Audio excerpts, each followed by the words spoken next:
It's a great pleasure to be here. Gideon and Callie and I are here to present the Creator Tribute Award to Amy Sherman-Palladino and Dan Palladino. The first time I got a job with Amy and Dan, we met under the dull lights of a fluorescent light audition room. It was perfunctory. But I just wanted to read from my journal that day, if you would grant me the honor. August 11th, 2016. You suck, you're stupid, and you smell like turkey sorry. No, it's August 12th, 2016. Big audition today. Manager says I kind of look like Lenny Bruce, so maybe could actually get the job. At audition, all Amy Sherman-Palladino and Dan Palladino said was, let's try it again, but this time, I want you to do it faster. Work, I need want, fingers crossed. The second time that I got a job with them, it was a little different. I was under their auspices, and I got word from their assistant that they would love to have me for dinner, and I'd love to just read that from you. This journal is November 1st, 2022. They're definitely vampires. The invitation to their castle in the Carpathians should have given it away, but it was the fangs digging into my neck that clinched it.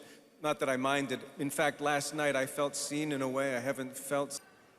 Anyway, they have a new story to tell. It's called Étoile. It's about ballet. I've always wondered if I'd make a good ballerina. So good news is I've been granted eternal life and maybe can float. And bonus, I got a job. Bad news, all food now tastes like ashes in my mouth.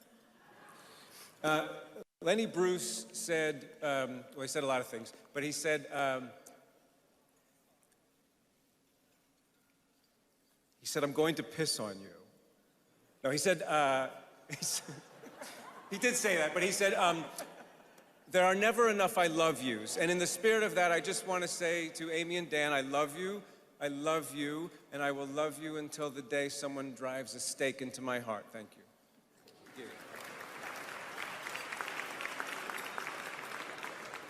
I met Amy and Dan over a Zoom session on my laptop in my New York City apartment one fateful day during COVID. I was auditioning for Alfie, the very odd magician in The Marvelous Mrs. Maisel.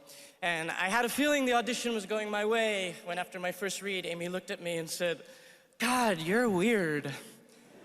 And that was the beginning of one of the greatest artistic and personal relationships I've ever had. Amy and Dan see people in a way most don't.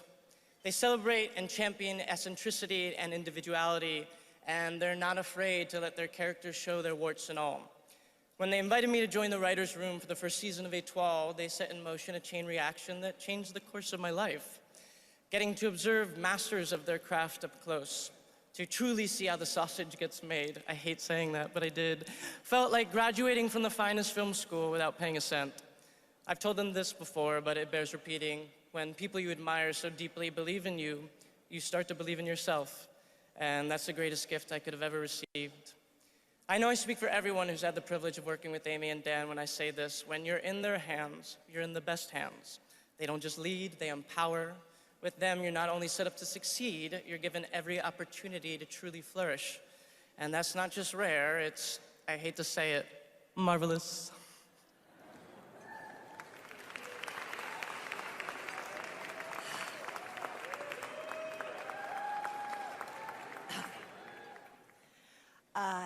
As actors, we always doubt our instincts. We're always questioning them. Am I right for this part? Do I want to work for that person? Can I be sure that the people in the cast will have the integrity that I'm looking for? I have the wrong glasses on. Okay, oh, watch, oh no. Ooh, look. That's better. Thank you. Oh gosh, I like this. It's like Easter or something. Yeah. Look, I did have other ones.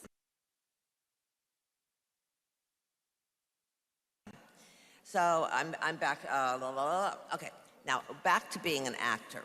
Maggie Smith said it best. When she was working with young actors, she gave them this advice: when in doubt, don't.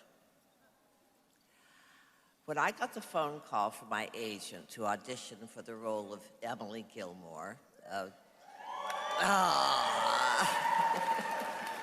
strident-mannered matriarch of a wealthy family, I told my agent I'd have to read the script. The moment I put it down, when I finished, I called him and I said, I'm in. I knew Emily. So I went into the city, I auditioned, I went home, and I waited. And I waited. And I waited. And when I called my agent and asked him what was going on, he said, well, they're interested. Well, just about the time I thought I really was not going to get the role, I got a phone call, and I had it. It wasn't until Amy and I were working together that she explained to me why the wait had taken so long. When she went back to the network with her cast list, the executives would throw names at her for the part of Emily. And they kept doing it, and they wouldn't stop. And so Amy fought for me. There's nothing better than being part of a creative collaboration that will always strive for what's right. It's been a long, wonderful, exciting ride to be part of this work and the characters that Amy and Dan have asked me to play. All are bright, complicated, emotional, resonant women who are rich with nuance. You are not classified as the comic relief or the sidekick or the moral voice of the show. The show, your character, this show, your character is authentic. To be here tonight, to be part of this celebration of a canon of work that has dazzled critics and audiences alike. Amy and Dan, your determination to create something unique and lasting in all of your shows has changed television. So congratulations.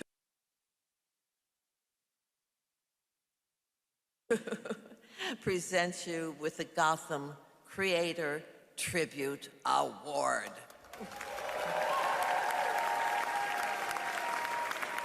Please join me in welcoming to the stage Amy Sherman-Palladino and Daniel Palladino.